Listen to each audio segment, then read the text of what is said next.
Hey guys, how's it going? So I haven't turned in a while. So I think it's been like a week since I just haven't been able to get anything turning. And because my lathe one was out of commission, because one of my viewers has haggled me a while now about my lathe bearings. And they were right. I had a bad bearing, and I not refused to change it, but I kind of, oh, I'll change it. And they kept, no, you have a bad bearing, you have a bad bearing. So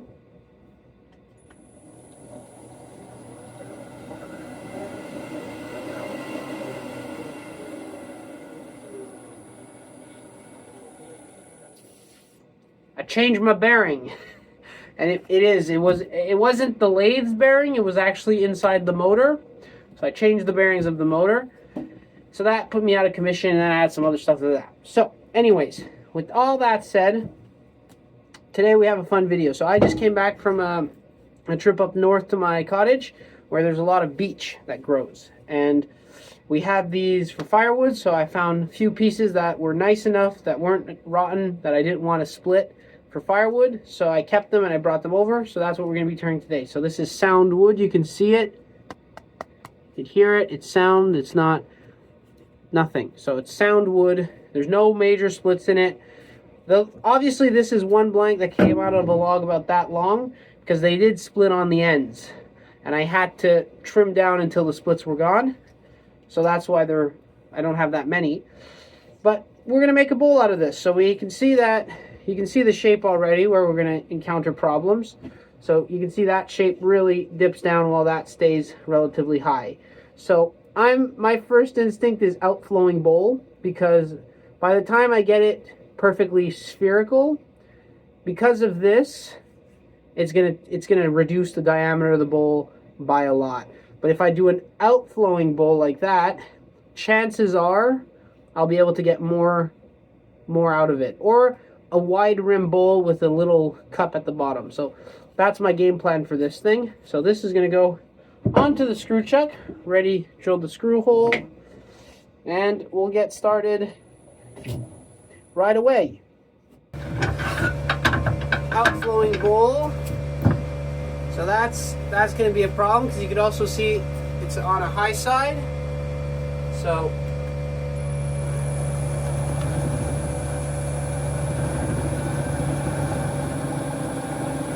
we'll get that down level.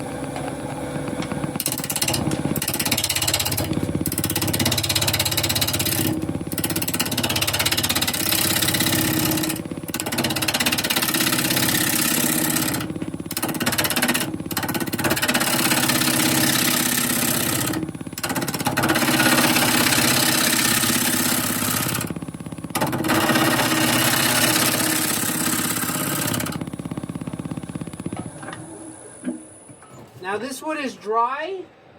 How do I know it's dry? Because it's been sitting outside the cottage for, I'd say, at least 10 years, honestly. So it's dry. So, and you can also tell if you touch the chips, they are absolutely bone dry. So dry wood equals once turned bowl.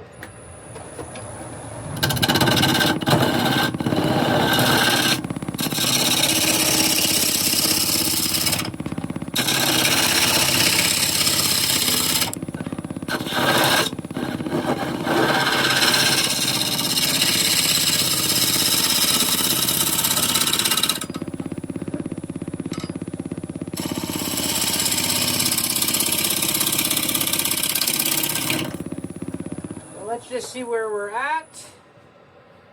So that's not the best. It's going to be a pain in the butt to use, but you can see that we still have some bark there. So we're going to have to start with our outflowing shape.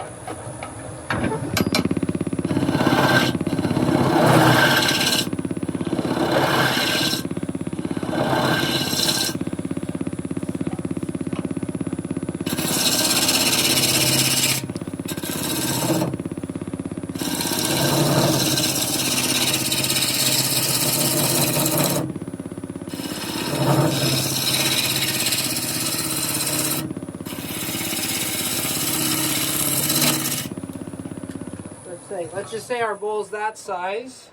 You see, even if it's that size, we're still not even getting into that flat spot. So that's why it sucks sometimes, because if this was perfectly round, that would have been the size of the bowl.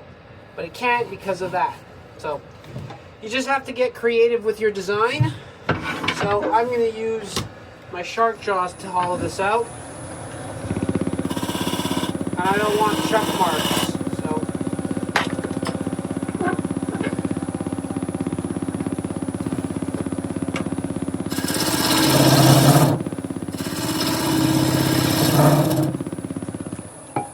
So if I'm there, haven't even gotten past the soft spot.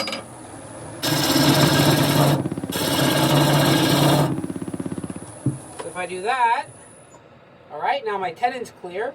So at least now I grip a whole circumference. While as before, there was always a little section I wasn't gonna be gripping.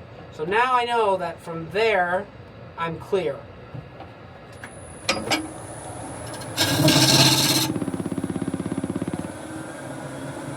There's the feed.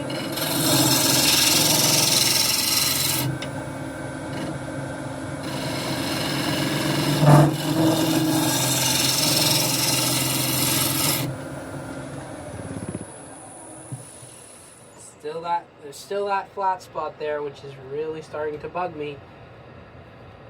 Let's try to shape the top.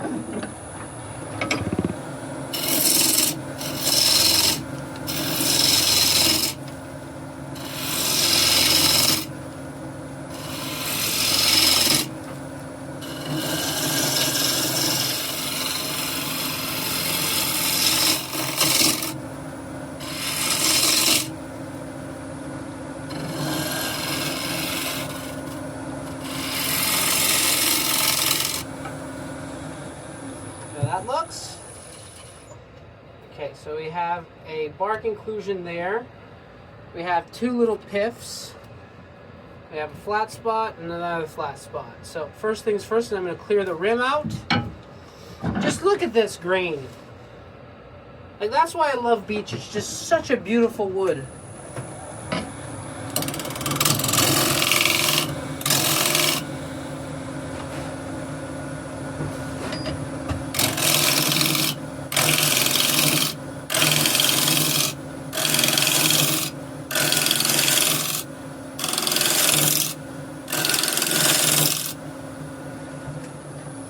And it smells absolutely amazing. Like, I honestly say beech is one of my favorite woods to turn. So that bark inclusion is not the best, I will be honest. But if I fill that up with CA, it stands a chance. So I'm happy with it. That's a little thin. Well, it's not that thin. I think that's pretty decently sized. Yeah, that's okay. So now I'm gonna just shape the foot, then we'll scrape, sand, and I'll go get some CA because I don't have it now. And now we can see the two piffs are, oh, there's still a flat spot there. Let's get that flat spot out.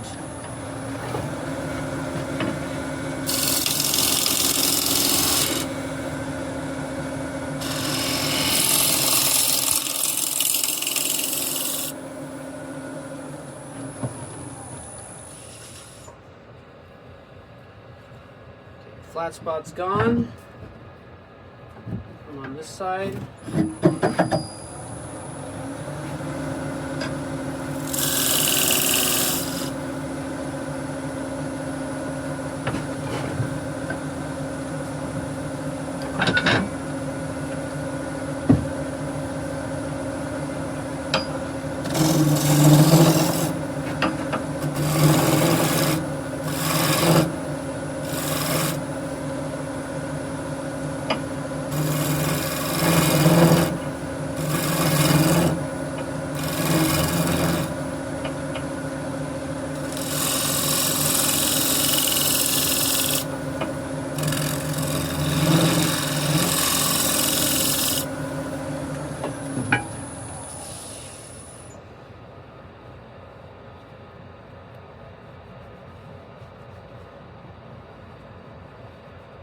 That could be a little bit cleaner.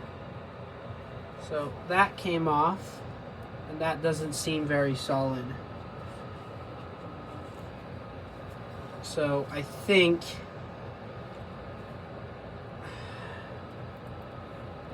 that doesn't seem very solid either. I think I'm just gonna, I don't want to scrap this rim design, but that is a problem, and that's a problem.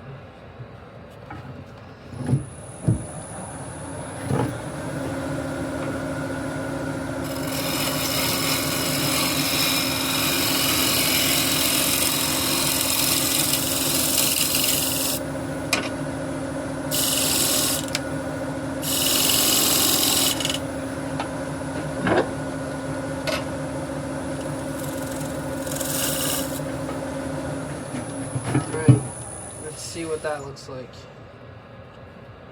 So this is still, like, this is completely, there's nothing in there. So I used to think, oh, I'd be able to fill it with CA, but fill it with CA and then what else, you know? So that's not the best. That's chipping off,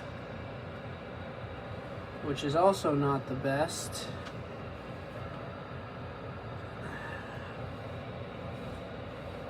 I don't want to scrap this idea because then it just becomes a plain basic bowl. But I have that, which is a chip in the actual rim, which I don't want, because then that doesn't look nice.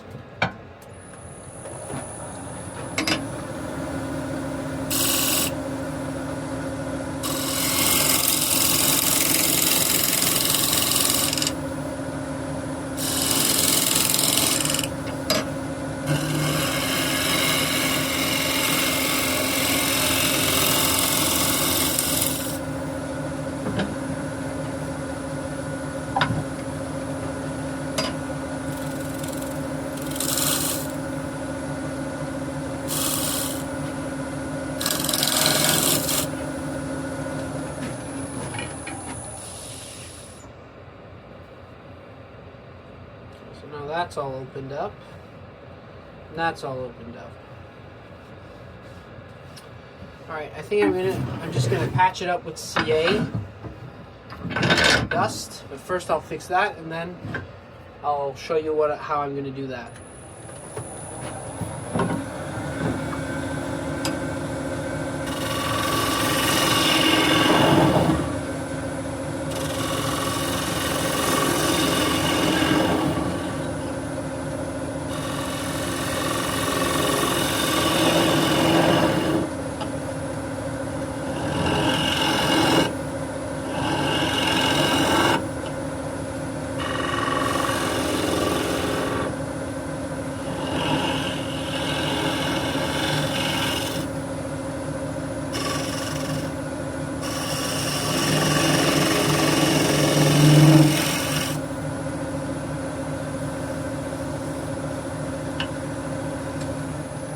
Alright, that's my little foot design.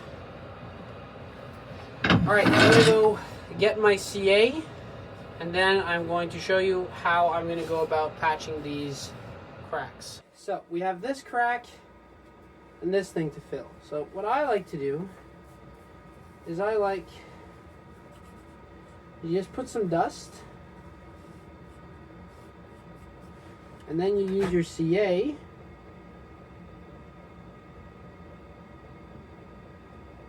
and just slightly tap your CA. You don't want to have it run, because it will stain your wood. Right? Now, a trick for that is to finish it. So you put one coat of finish, and that protects the wood from being stained by the CA. I don't want to do that because I'm lazy at the moment. But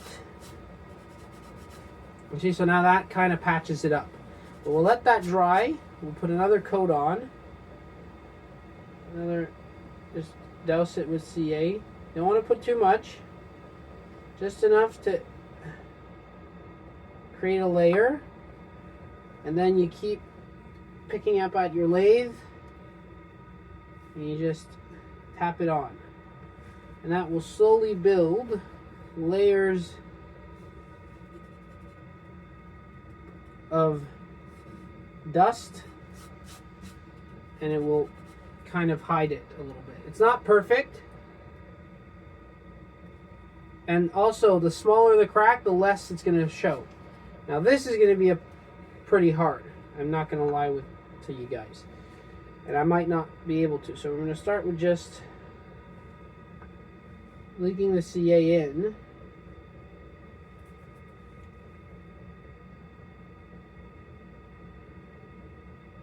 So that the structures that are already there, the bark enclosure that's already there, can already start to solidify itself.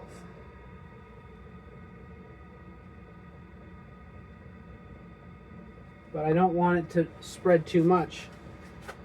So have a cloth near so that you can kind of just dampen it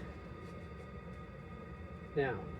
Which is why I kind of do it before I scrape, so that if there's any residue, you're going to scrape that layer that was stained off. So now, and on this side doesn't matter because I'm going to retouch that entire section when I do the front part. So now,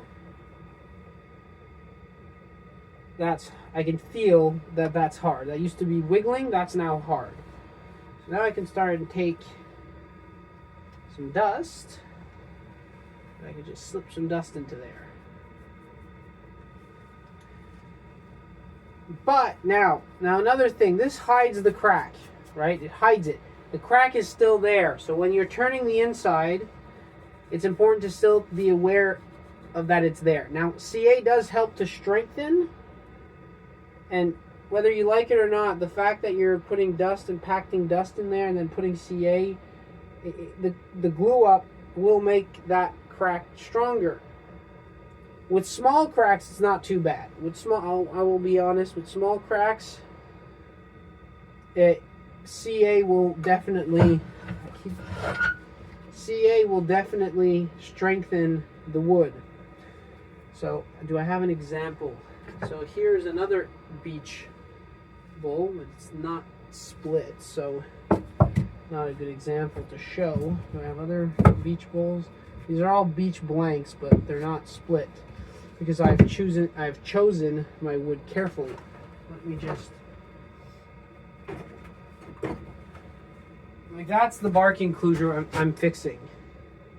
All right, that was technically,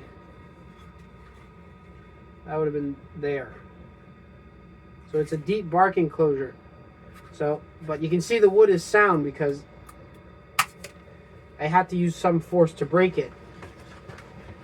It's just to be wary. Like, I'm not saying that if you use CA, like if you're saying, yeah, I use CA so it's fine, you're wrong. I'm not saying that.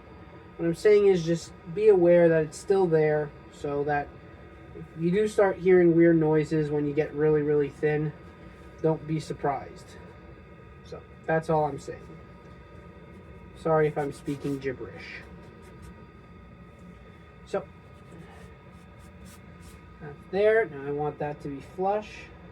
It's not flush yet, so I can still.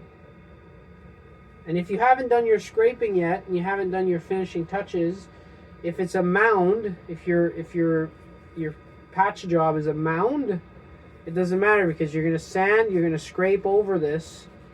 So it really doesn't matter. It's actually better to have more than not enough. So you see that's pretty much filled in. Do it on this side a little bit more. I'll do that side more effectively when it's going to be flipped around in the chuck. But that's pretty decent. Now what I like to do is I like to take a sanding paper and just go over it. So that, one, make sure that everything's solid. And second, it fills all those tiny micro crevices that you don't see with your with the naked eye with dust. So then you put CA over that, and then that dust gets trapped there. That dust gets trapped there, and then what you do is you take that wet CA, or basically wet CA, and you sand over it, and then all that CA that's in those little crevices accumulates dust, and then that's it.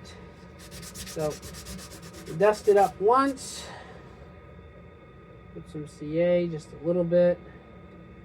Now I don't know what CA, I know a friend of mine recommended me to use very thin CA. I had trouble using it because it would run so much. I'm used to this stuff. It's Lathe Liquid Pro Super Glue. Right? You don't, like, I'm trying to go as budget as possible recently because I am looking to buy a property at some point in my near young adult life. So I'm trying to save up as much money as I can. So I'm going with that stuff. Anyway. So now that's kind of fixed and patched. Now I'm going to scrape. So I'll leave you up in that angle. Might as well. I'd like to see the shape a little bit more. I'm going to check out my scraper. If my scraper is in fact sharp. It is. So I'm going to use that. Scrape a little bit.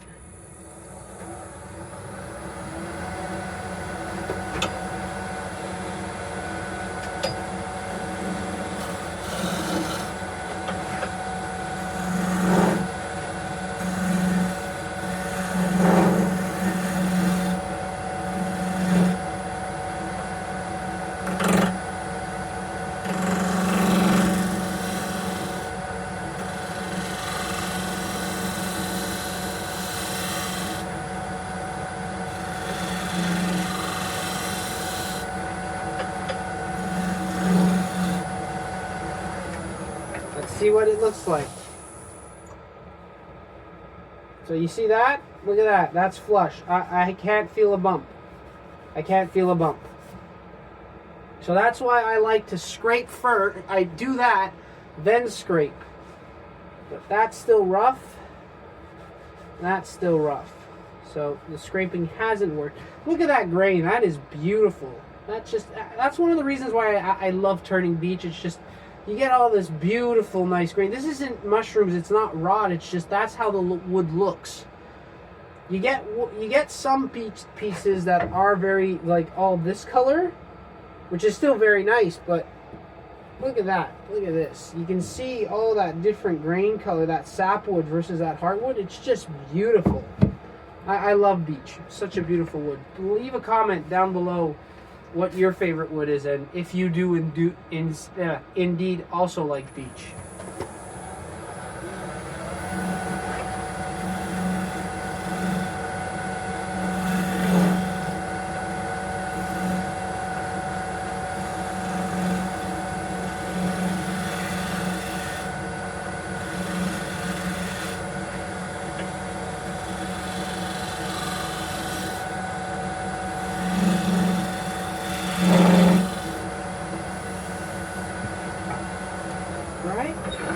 So I can start sanding this.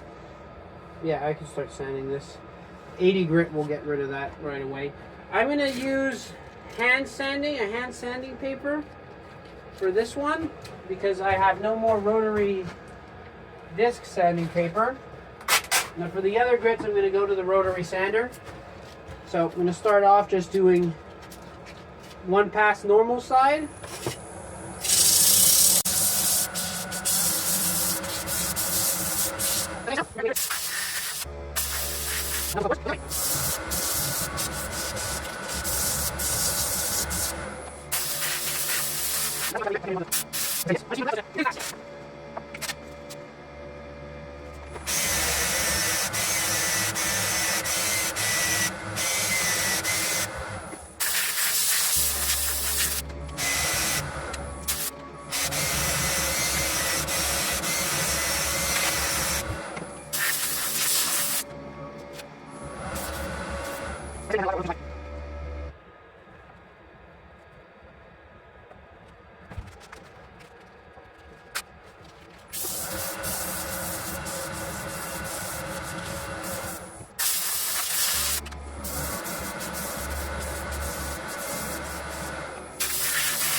how shiny that is.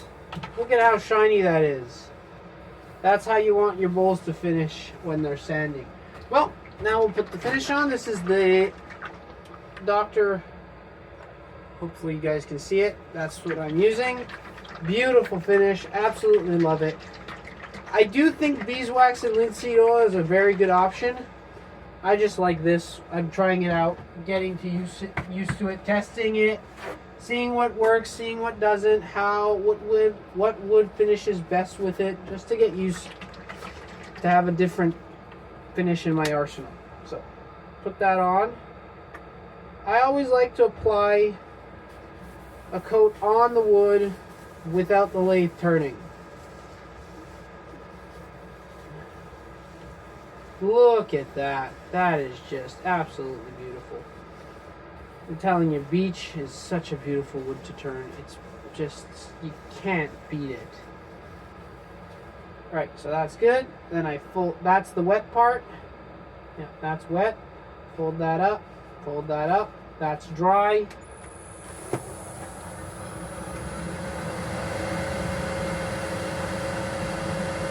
And then you just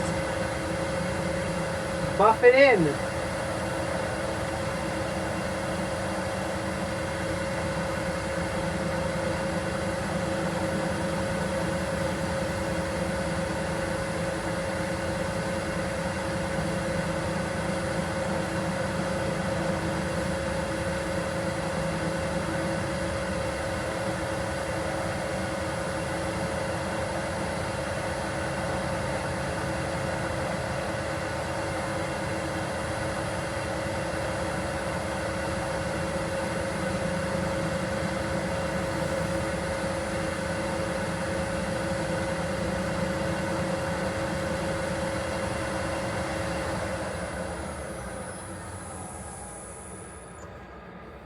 That I usually like to put 3 coats on, just more protection. But that, just look at that. That is absolutely pretty. It takes a lot of time to get this. Well, I find that sanding, as you might have noticed during the run of the video, the sanding is like a lot longer than the actual turning part, and that kind of sucks. But look at that result. You can't argue with that result. You just can't. You really can't. So I'm going to leave that to dry a little bit. And then what I'm going to do is I'm just going to lightly pass over it with 1000 grit. Just so that those little fibers, those last little fibers that just raise up, I kind of push them back down. So let me just find my 1000 grit sandpaper. Where is my 1000 grit? All up in this thing. You can see all the different pads that I've busted. So it's not to sand, it's just to cut those hairs. Those last little, you could eat 1,000, 10,000, it doesn't matter. It just has to be really fine. Just to chop off those very, very small last hairs. And then you move on to the last 2 layers of finish. So I've done this technique a few times, not many, so I'm still testing it out. So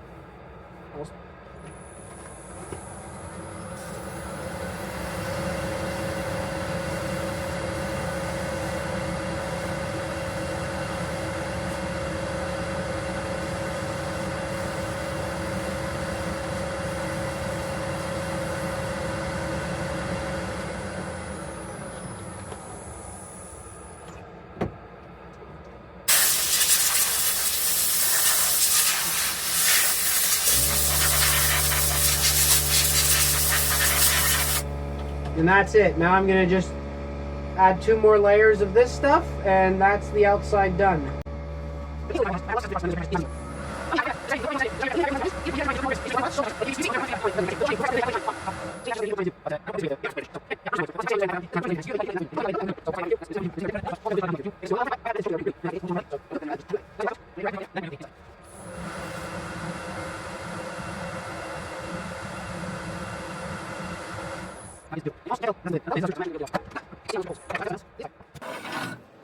get the inside done.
Okay. Still good.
So it's a little bit thicker up here, but I'm okay with that.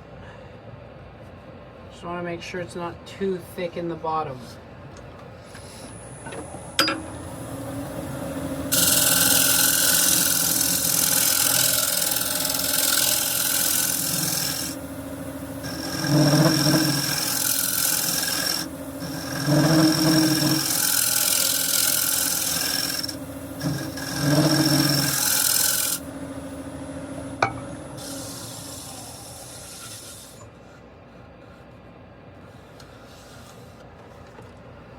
that is.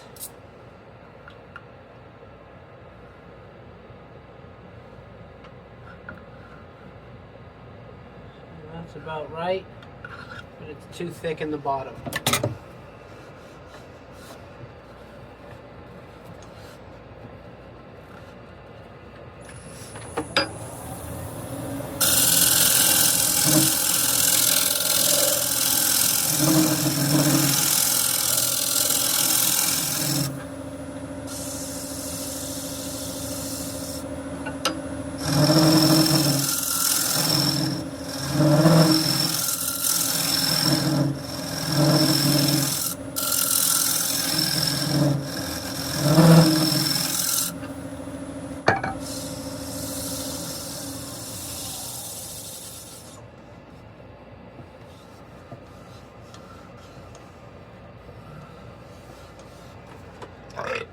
Excuse me, but that is good.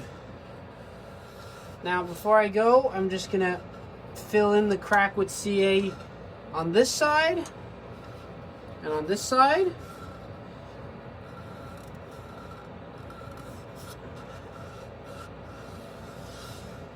And then, it's a little bit thicker here, but I kind of don't want to go back and touch the rim too much. Anyway, I'm going to touch those up. I'm going to skip through the sanding because you guys know how I sand. And I'll meet you at the finish. So here we have it. And just beautiful. Look at that grain pattern. Like, look at that. It's just such a beautiful piece of wood.